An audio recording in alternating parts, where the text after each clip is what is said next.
जय हिंद दोस्तों, स्वागत है आप सभी का हमारे इस चैनल पे। दोस्तों, जैसे कि हमने ज्ञान बिंदु जीएस एकेडमी के जो भी होमवर्क सीरीज है ना, वो हम अपने चैनल पे कवर कर रहे हैं। तो आज डे 70 है, तो इसका हम लोग कवर कर रहे हैं, जो कि आज 18 तारीख को इसे कवर करवाया गया है सर के द्वारा। तो देखिए, ये जो होमवर्क सीरीज है ना, इसकी इंपॉर्टेंस आप लोग जानते होंगे, क्योंकि सर टारगेट किए हैं कि 100 क्वेश्चन अगर पीटी में आएगा ना, तो 75 क्वेश्चन सिर्फ यहीं से आने वाला है। तो इस होमवर्क सीरीज को तो आपको छोड़ना नहीं चाहिए, पहली बात। और अगर जो लोग अभी तक ज्वाइन नहीं किए हैं, तो अभी ज़्यादा टाइम नहीं हुआ है, आप लोग आज से भी सारे टेस्ट सीरीज कर सकते हो, और इसके पीछे का जितना भी है ना, वो आप लोग कवर कर सकते हो। ठीक है, तो चलिए हम लोग स्टार्ट करते हैं। उससे पहले अगर आप मेरे चैनल पर नए हैं, तो चैनल को प्लीज़ सब्सक्राइब कर लीजिएगा, और वीडियो को लाइक करना बिल्कुल मत भूलिएगा, और दोस्तों के पास शेयर करना तो बिल्कुल मत भूलिएगा। आज के जितने भी होमवर्क है ना, वो सारे के सारे मेरे टेलीग्राम पे अपडेट कर दिए गए हैं। आज का टेस्ट सीरीज भी अपडेट कर दिया गया है, तो आप लोग फटाफट जाके चेकआउट कर लीजिए। और होमवर्क में जितने भी टॉपिक दिए गए हैं ना, सबका नोट्स भी मेरे टेलीग्राम पर आपको मिल जाएगा, तो आप लोग फटाफट जाके उसे ज्वाइन कर लीजिए। तो चलिए आज हम स्टार्ट करते हैं। पहला क्वेश्चन है कि भारत का पहला अंतर्ग्रहीय मंगल और चंद्रमा एनालॉन्ग मिशन किस राज्य में शुरू किया गया। ये देखिए साइंस टेक का क्वेश्चन है, और साइंस टेक एग्जाम में काफ़ी ज़्यादा वेटेज होता है, तो आपको ये सारे रट जाने हैं। ठीक है, तो एनालॉन्ग मिशन किस राज्य में शुरू किया गया है, तो ध्यान रखिएगा, इसे भी हाल ही में लद्दाख में शुरू किया था। लद्दाख में शुरू किया गया था इसरो के द्वारा। देखिए, इसरो का फुल फॉर्म क्या होता है, इंडियन स्पेस रिसर्च ऑर्गेनाइजेशन इसका फुल फॉर्म होता है, जिसकी स्थापना 15 अगस्त 1969 को किया गया था। इसका हेड क्वार्टर ध्यान रखिएगा बेंगलुरु में है, और काफ़ी बार एग्जाम में पूछा गया है कि इसरो की स्थापना कब हुई थी, तो 15 अगस्त 1969 को हुआ था, और किस पंचवर्षीय योजना के तहत हुआ था, ये क्वेश्चन भी पूछा है, तो इसे ध्यान रखिएगा। चौथे पंचवर्षीय योजना के तहत इसकी स्थापना हुई थी। इसरो के वर्तमान अध्यक्ष कौन है, देखिए अभी हाल ही में इसरो का जो नया अध्यक्ष चेंज हुए थे, तो इनका नाम याद रखिएगा, वी नारायणन। ठीक है, मोस्ट इंपॉर्टेंट है, ध्यान रखिएगा।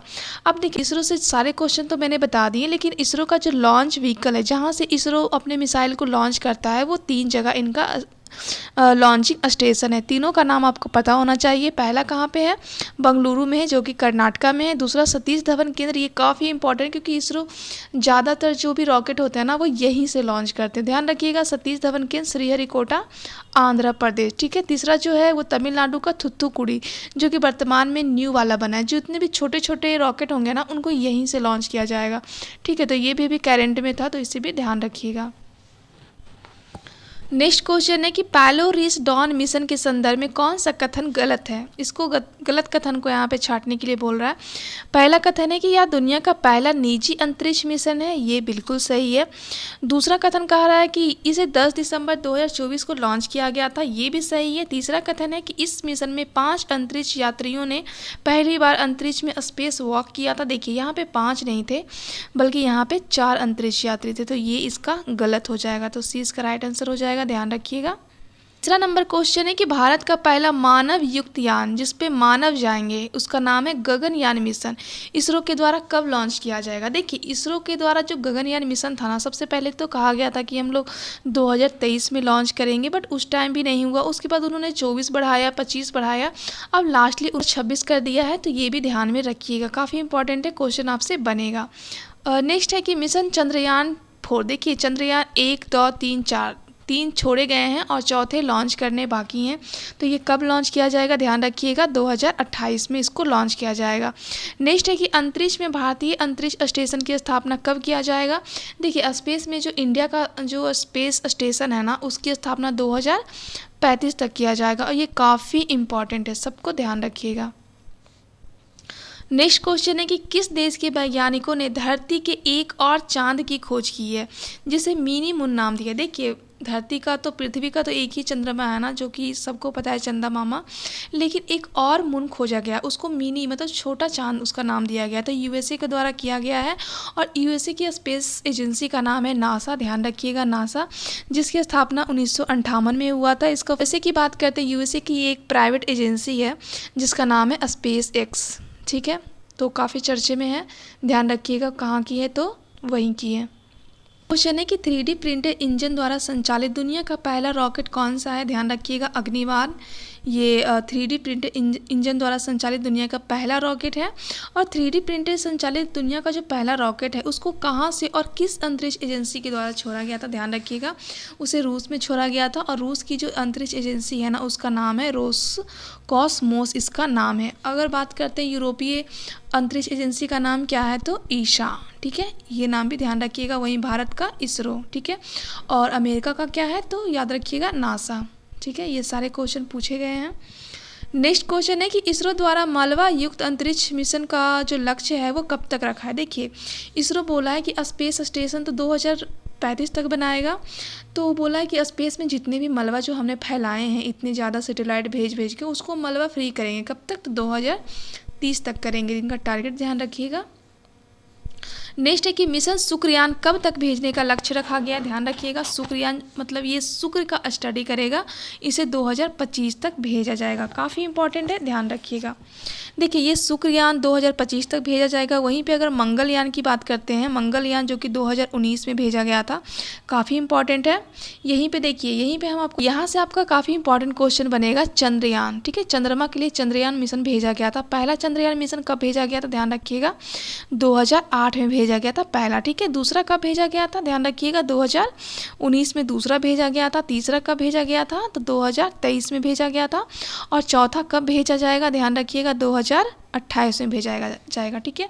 देखिए ये जो 2008 में जो पहला चंद्रयान भेजा गया था ना, तो ये जहाँ पे उतरा था ना उसका नाम रखा गया था जवाहर पॉइंट। वहीं पे 2019 में जो दूसरा भेजा गया था, ये जहाँ पे उतरा था उसका नाम रखा गया था तिरंगा पॉइंट। और जो 2023 में तीसरा चंद्रयान मिशन भेजा गया था, वो जहाँ पे चांद पे उतरा था उसका नाम रखा गया था शिव शक्ति। ये मोस्ट इंपॉर्टेंट है, ध्यान रखिएगा। अब इससे आपका क्वेश्चन ये पूछा जाएगा कि चंद्रयान जो प्रथम है उसको कौन से व्हीकल से छोड़े गए थे, ध्यान रखिएगा, PSLV C11 से इसको छोड़ा गया था। वहीं पे अगर सेकेंड की बात करते हैं तो इसको GSLV MK31 से छोड़ा गया था। वहीं पे अगर तीसरा की हम लोग बात करते हैं ना तो LVM M3M4 के थ्रू छोड़ा गया था। तो इसे ध्यान रखिएगा, काफ़ी इंपॉर्टेंट क्वेश्चन है ये, और ये काफ़ी बार एग्जाम में आता है, तो ये इसको तो आप रट जाइएगा अगर साइंस टेक से अगर आपको नंबर लाने हैं तो, ठीक है। चलिए अब हम आगे देखते हैं। नेक्स्ट क्वेश्चन है कि चंद्रमा की सतह पे पानी के अणुओं की खोज करने वाला पहला भारतीय मिशन कौन है। देखिए चंद्रमा पे 3 ही मिशन अभी तक भारत ने छोड़ा है, चंद्रयान 1, 2 एंड 3। तो चंद्रयान 1 जब गई थी ना तब उन्होंने चंद्रमा में पानी होने का प्रमाण दिया था, ठीक है। तो ये ध्यान रखिएगा। अभी हमने बताया था कि 2008 में इसको पब्लिश किया गया था। और जवाहर पॉइंट जहाँ पे ये उतरा था उसका नाम जवाहर पॉइंट रखा गया, और PSLV C11 के थ्रू इसको छोड़ा गया था, ठीक है। वहीं पे अगर चंद्रयान 2 की बात करते हैं तो 2019 में तिरंगा पॉइंट और GSLV MK31 के थ्रू इसको छोड़ा गया था। अगर बात करते हैं चंद्रयान 3 की तो 2023 में इसको लॉन्च किया गया था और शिव शक्ति पॉइंट नाम रखा गया था, और LVM 3 और 34 इसका नाम रखा गया था, ठीक है। तो इसे ध्यान रखिएगा, काफ़ी इंपॉर्टेंट है। अगर बात करते हैं चंद्रयान 4 कब पब्लिश किया जाएगा तो ध्यान रखिएगा 2028 में इसको लॉन्च किया जाएगा, काफ़ी इंपॉर्टेंट है, ध्यान रखिएगा। चंद्रमा से अगर क्वेश्चन आए, देखिए चंद्रमा से आपको एक पॉइंट और ध्यान में रखना है कि चंद्रमा पे मानव भेजने की तैयारी की जा रही है, और ये 2040 तक किया जाएगा, ठीक है। ये लेटेस्ट करंट है, ध्यान रखिएगा, ये आपसे पूछा जा सकता है।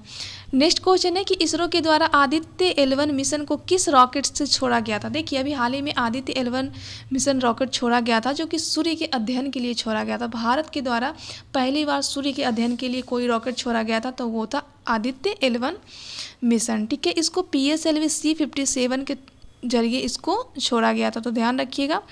नेक्स्ट क्वेश्चन है कि इसरो का संचार उपग्रह GSAT-20 किस रॉकेट के द्वारा प्रक्षेपात्र किया गया है। तो अभी हाल ही में फाल्कन 9 के द्वारा, मतलब स्पेस एक्स ने फाल्कन 9 के द्वारा GSAT-T20 रॉकेट को लॉन्च किया है, ध्यान रखिएगा उसे।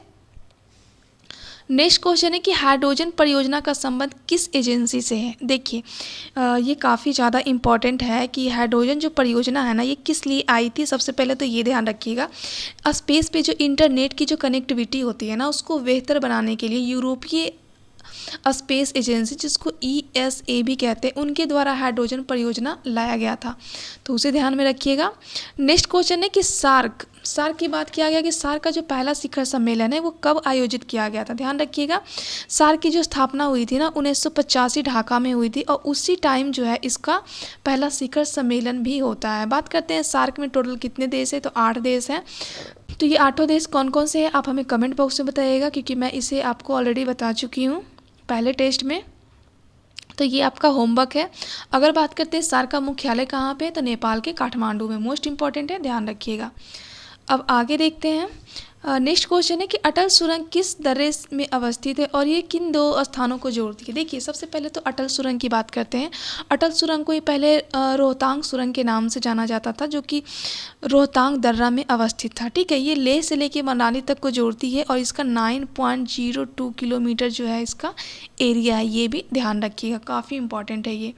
नेक्स्ट क्वेश्चन है कि उत्तरी ध्रुव और दक्षिणी ध्रुव की खोज क्रमशः किसने किया था। देखिए, ध्यान रखिएगा, ये हमारा पृथ्वी है। ठीक है, ये 0 डिग्री इक्वेटर है, विषुवतीय रेखा। ये 90 डिग्री जो है ना, ये नॉर्थ पोल, और ये 90 degree south pole. South pole को हम दक्षिणी ध्रुव कहते हैं और 90 पोल को हम लोग उत्तरी ध्रुव कहते हैं। ठीक है, उत्तरी ध्रुव की खोज किसने करा था, याद रखिएगा, रॉबर्ट पियरे ने करा था।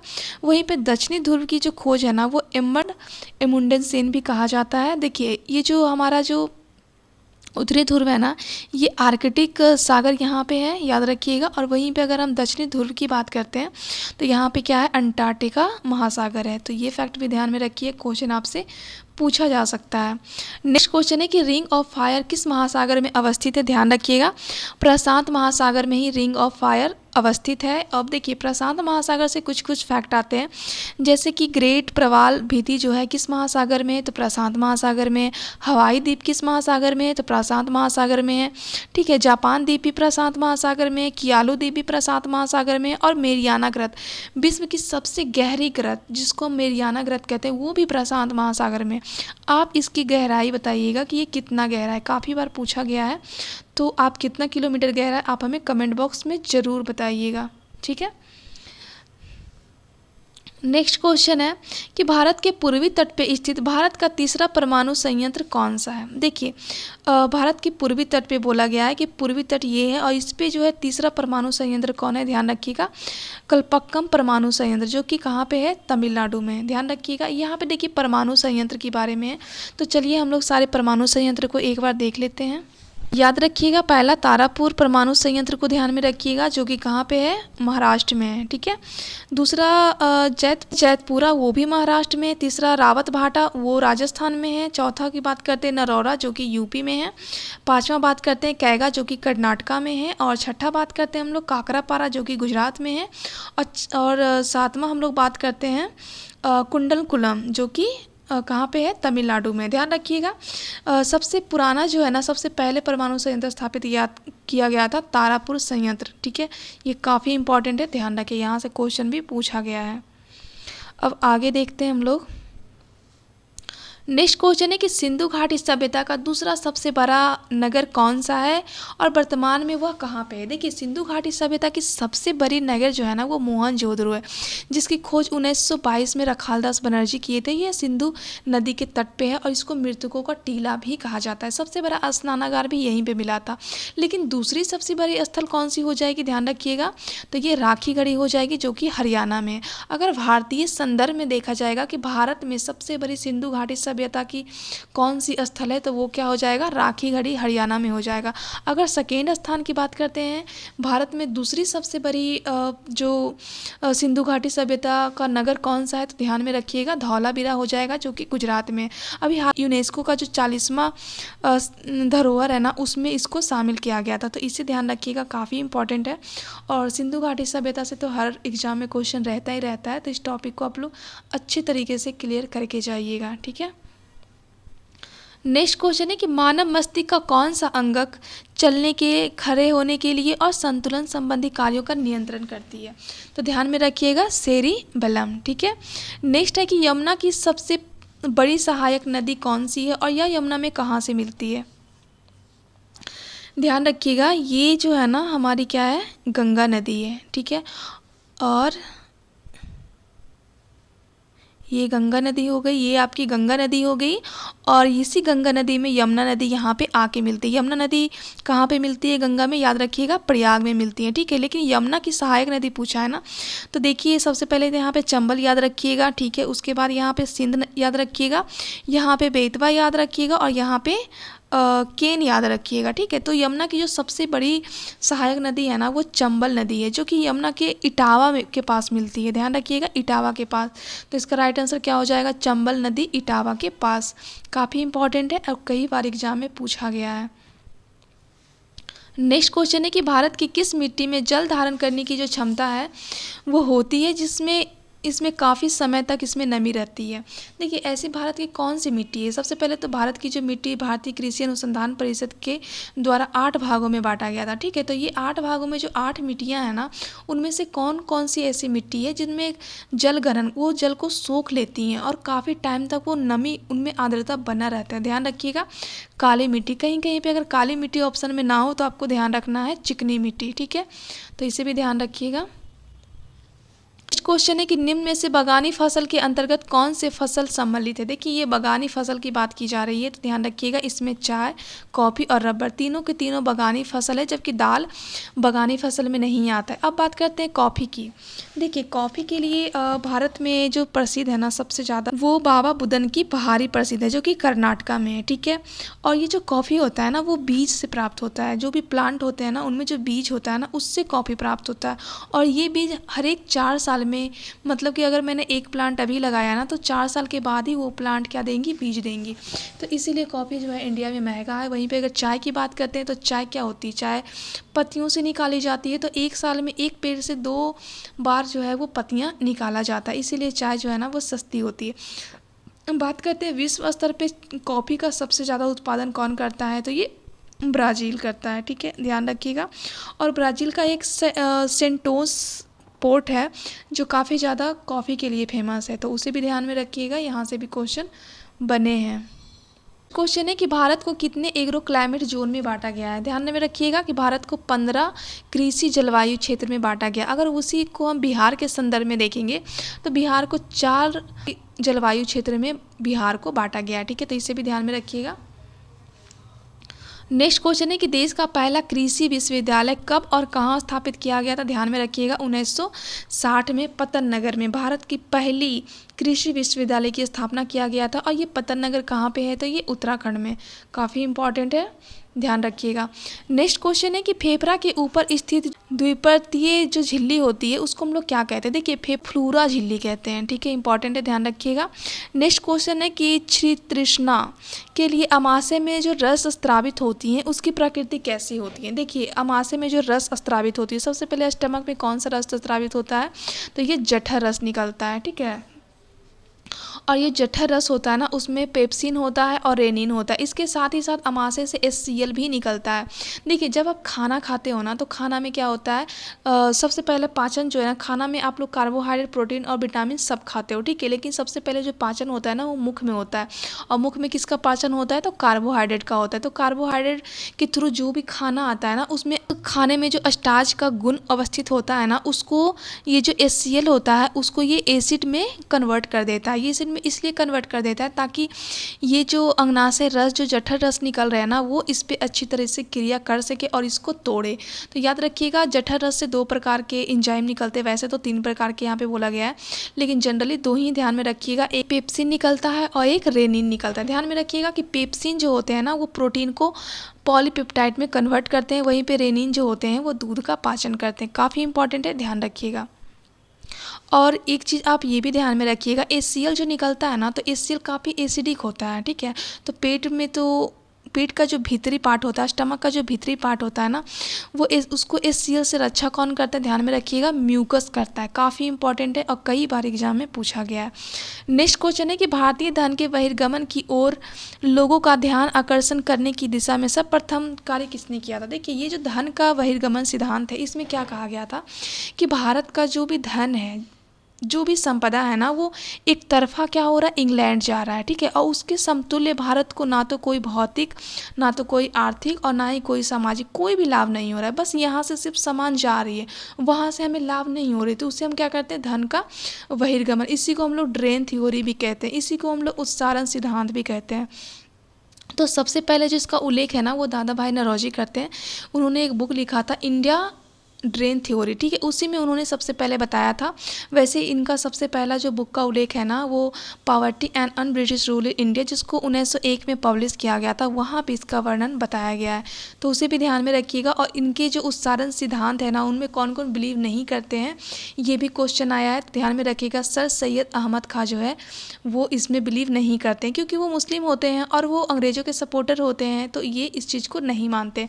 याद रखिएगा, धन के जो बहिर्गमन का सिद्धांत है ना वो कांग्रेस का 1896 का जो कलकत्ता अधिवेशन है ना उसमें भी एक्सेप्ट किया गया था। और कहा गया था कि भारत में जो निर्धनता है, जो सालों से चली आ रही निर्धनता है ना, उसका मेन कारण धन का बहिर्गमन ही है। उन्होंने भी एक्सेप्ट किया था, तो उसे भी ध्यान में रखिएगा। धन के बहिर्गमन सिद्धांत से आपको एक पॉइंट और ध्यान में रखना है, रमेश चंद्र दत्त, जिन्होंने एक बुक लिखा था इकोनॉमिक हिस्ट्री ऑफ इंडिया, ठीक है, जिसमें उन्होंने कहा था कि जीडीपी का जो 50% है ना वो पर ईयर देश से बाहर चला जाता है, ठीक है। तो ये फैक्ट भी ध्यान में रखिएगा। और ये सारे क्वेश्चन एग्जाम में पूछे गए हैं, ठीक है, ऐसा नहीं कि मैं ऐसे ही कह रही हूँ, आप लोग घटना चक्र में जाके देख लेना, सारे क्वेश्चन पूछे गए हैं, ठीक है। नेक्स्ट क्वेश्चन है कि धन निकासी का सिद्धांत का विरोध करने वाले समाचार पत्रों में सर्वाधिक योगदान किसका है, ध्यान रखिएगा। Poverty and un British rule in India, जो कि दादा भाई नौरोजी का था, 1901 में उन्होंने पब्लिश किया था। इसके साथ ही साथ और भी कुछ बुक थे, जैसे कि आपको ध्यान में रखना है economic history of India, Ramesh Chandra Dutt का, ठीक है। तो ये सब भी ध्यान में रखिएगा।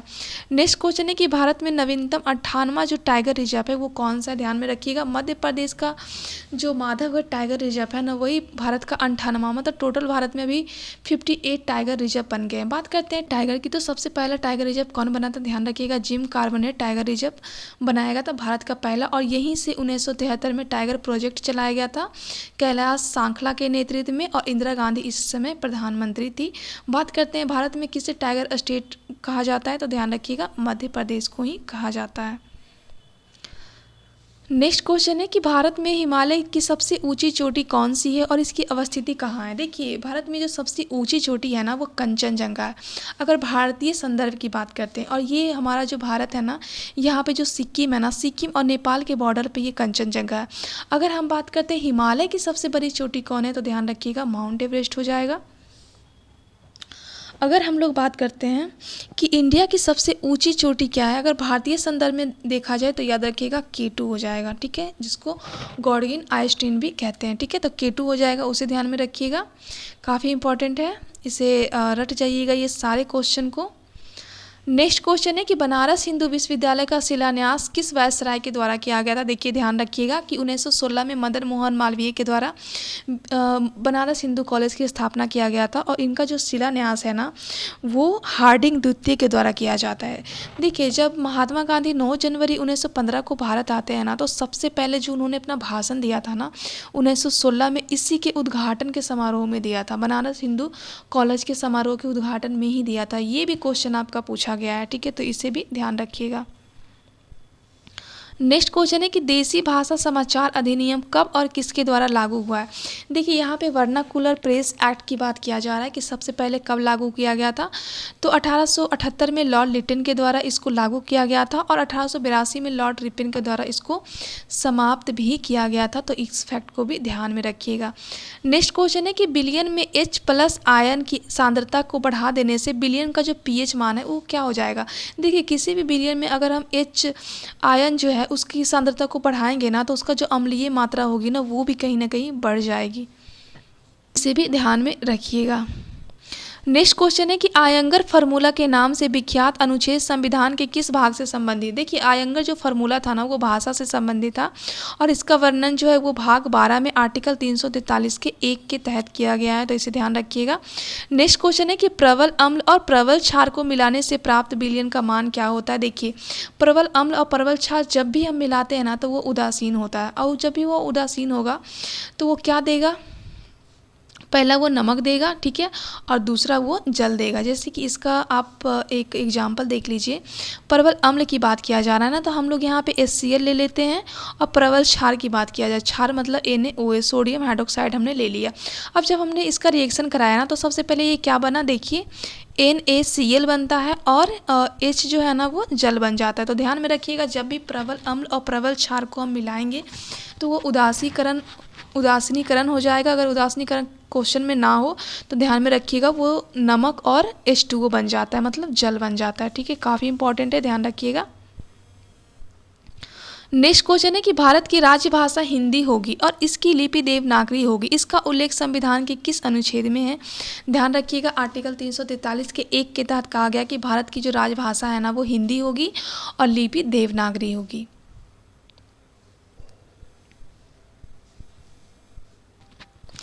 नेक्स्ट क्वेश्चन है कि भारत में स्थानीय स्वशासन की स्थापना कब और किसके द्वारा की गई। ध्यान में रखिएगा, भारत में स्थानीय स्वशासन की स्थापना 1882 में लॉर्ड रिपन के द्वारा किया गया था, ठीक है, लॉर्ड रिपन के द्वारा स्थानीय स्वशासन की स्थापना भारत में किया गया था।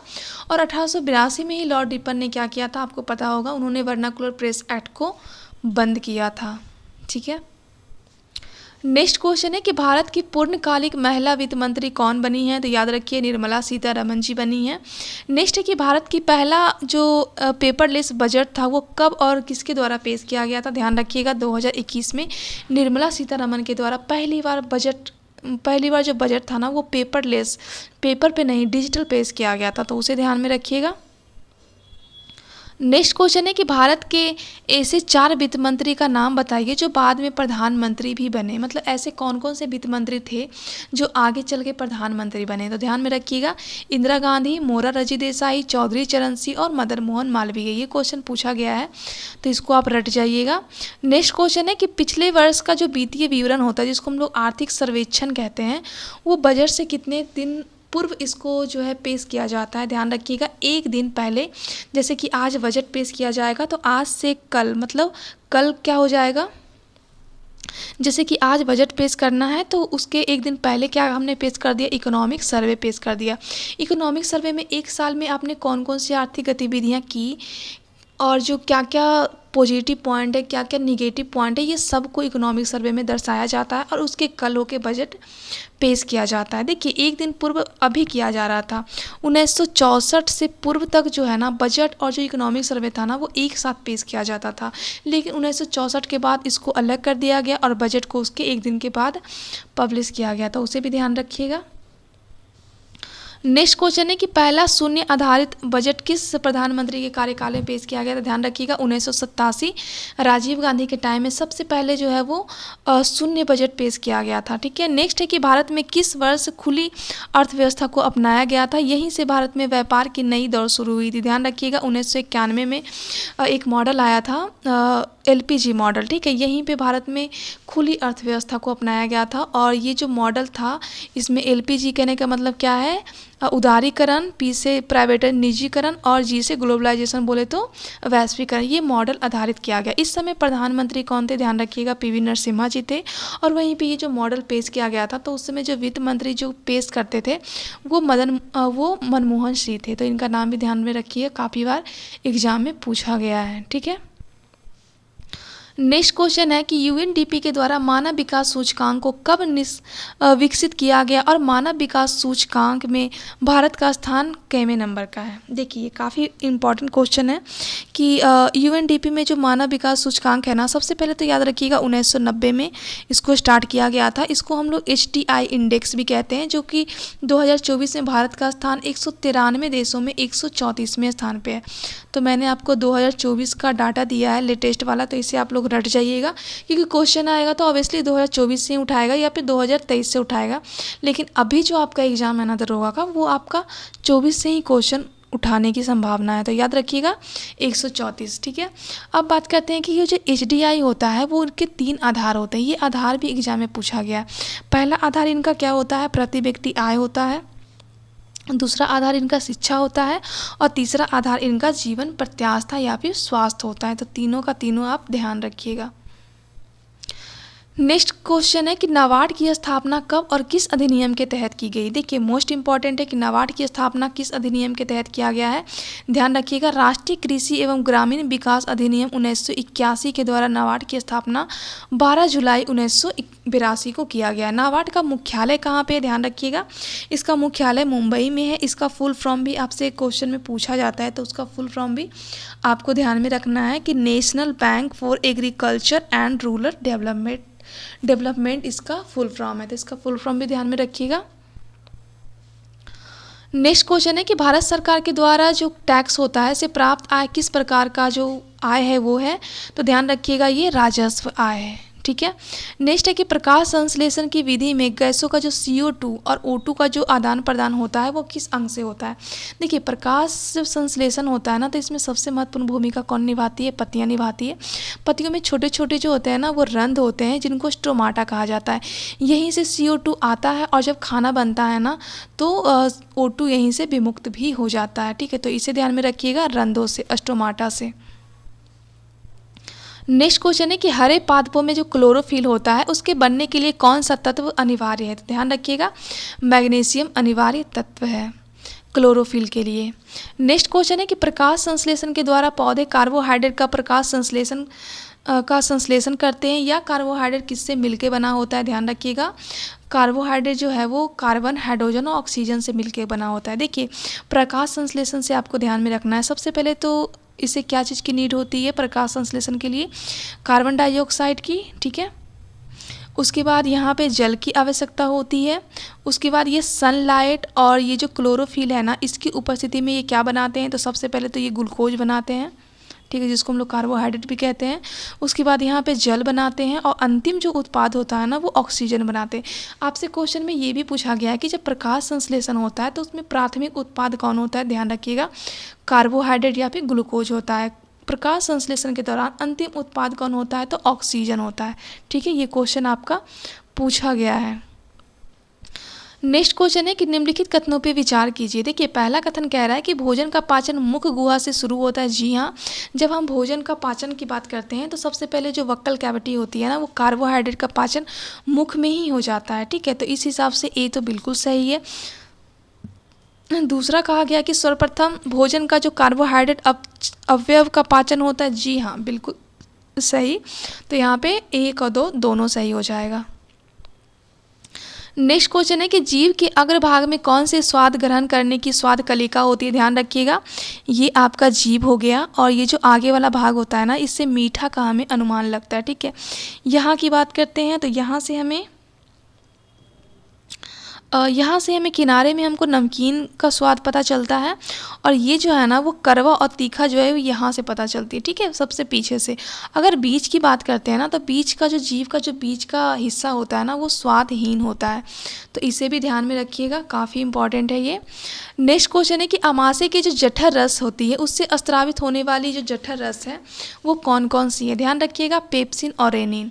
ठीक है, ये जो पेप्सिन होते हैं ना वो प्रोटीन का पाचन करते हैं। सबसे पहले शरीर में प्रोटीन का पाचन जो है वो स्टमक में ही होता है और ये पेप्सिन ही करता है, प्रोटीन को पॉलीपेप्टाइड में कन्वर्ट कर देता है। वहीं पे रेनिन जो है ना वो दूध का पाचन करते हैं। ठीक है, तो इसे भी ध्यान में रखिएगा। नेक्स्ट क्वेश्चन है कि अमाशय की दीवार तथा जठर रस जो ग्रंथियां होती है उसमें हाइड्रोक्लोरिक अम्ल से अप्रभावित रहते हैं। ऐसा क्यों, क्योंकि उनमें म्यूकस होता है भाई। ये जो अमाशय से, ये मान लिया मैंने पेट है, ठीक है, यहाँ पे जठर ग्रंथियाँ निकल रही हैं, यहाँ से जो है HCl भी निकल रहा है, जठर ग्रंथ से पेप्सिन रेनिन सब निकल रहा है। ये HCl बहुत ज़्यादा एसिडिक होता है, खाना को एसिडिक बना देता है, जिससे जठर रस की जो एंजाइम है ना वो इस खाने पे काम करे और उसको वो तोड़े। ठीक है, तो HCl काफ़ी ज़्यादा एसिडिक हो जाता है ना, तो इसके लेयर को कौन हेल्प करेगा, तो इसके लिए यहाँ पे क्या होती है म्यूकस होती है, यही इसको प्रोटेक्ट करती है, तो उसे ध्यान रखिएगा। नेक्स्ट क्वेश्चन है कि प्रोटीन का पाचन कहाँ पे होता है, ध्यान रखिएगा सबसे पहले प्रोटीन का पाचन जो है ना वो अमाशय में होता है। जठर रस से जो ट्रिप्सिन निकलता है ना, सॉरी ट्रिप्सिन नहीं, पेप्सिन जो निकलता है ना जठर रस से, वहीं पे इसका पाचन होता है, पॉलीपेप्टाइड में कन्वर्ट कर देता है और बाद में अंगनाशय, जब खाना छोटी आंत के ड्यूडेनम में जाती है तो अंगनाशय रस से ट्रिप्सिन निकलते हैं, वो भी प्रोटीन को और तोड़ती हैं, तो उसे भी ध्यान में रखिएगा। नेक्स्ट क्वेश्चन है कि मनुष्य के पूरे जीवन काल में कितने दांत 2 बार आते हैं, ध्यान रखिएगा 20 दांत। ठीक है,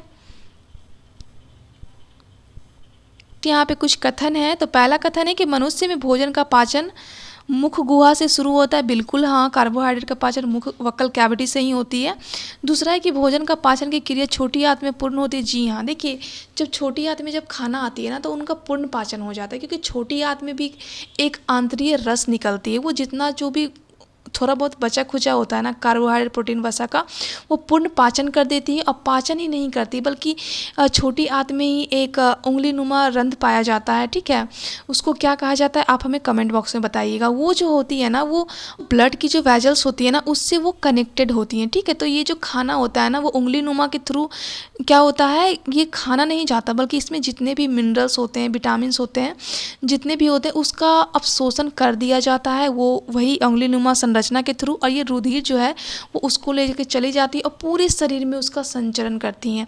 और यहाँ पे बचता कौन है, वेस्टेज बचता है। यहाँ पे जल बचता है, खनिज लवण बचता है, जो आगे बड़ी आंत में जाता है। और बड़ी आंत का बस दो ही काम है, पहला तो जल का अवशोषण करना, और दूसरा जो भी खनिज लवण बचा खुचा है ना जल के साथ आया है उसका वो अवशोषण करते। लास्टली वो हो गया, और जो बचा खुचा जो वेस्टेज होता है ना वो उसको आगे बढ़ा देती है। तो इसका काम जो है वो बस इतना ही होता है, तो उसे भी ध्यान में रखिएगा। नेक्स्ट क्वेश्चन है कि यकृत और अग्नाशय की जो नली होती है वो आहार नाल में किस भाग में खुलती है। देखिए आहार नाल की बात करते हैं। सबसे पहले स्टमक होता है, स्टमक के बाद छोटी आंत में खाना जाता है। तो छोटी आंत के 3 पार्ट होते हैं। उसका जो पहला पार्ट होता है ना उसको हम लोग ड्यूडेनम कहते हैं, ग्रहणी कहते हैं। और इसी ग्रहणी में जो है ना वो इधर से आती है अग्नाशय रस और इधर से आता है यकृत रस। ठीक है, तो ध्यान में रखिएगा यहीं पे होती है। नेक्स्ट क्वेश्चन है कि मानव शरीर की सबसे बड़ी ग्रंथि कौन है। ध्यान में रखिएगा यकृत मानव शरीर की सबसे बड़ी ग्रंथि होती है और यहीं से पित्तरस निकलती है। लेकिन पित्तरस का जो भंडारण होता है ना वो पित्ताशय में होता है। और पित्तरस का क्या कार्य होता है, देखिए पित्तरस जो होता है ना वो कोई एंजाइम नहीं निकालता। ठीक है, ये एंजाइम विहीन होता है। ये सिर्फ प्रोटीन के पाचन के लिए, प्रोटीन नहीं सॉरी, ये वसा का जो पाचन होता है ना बस उसमें हेल्प करता है पित्त। ठीक है, तो उसे ध्यान में रखिएगा। नेक्स्ट क्वेश्चन है कि मानव शरीर में पाचन का जो अधिकांश भाग है वो किस भाग में संपन्न होती है। ध्यान रखिएगा छोटी आंत में संपन्न होती है। नेक्स्ट क्वेश्चन है कि निम्नलिखित कथनों पे विचार कीजिए। पहला कथन है कि यह मानव शरीर की दूसरी सबसे बड़ी ग्रंथि है।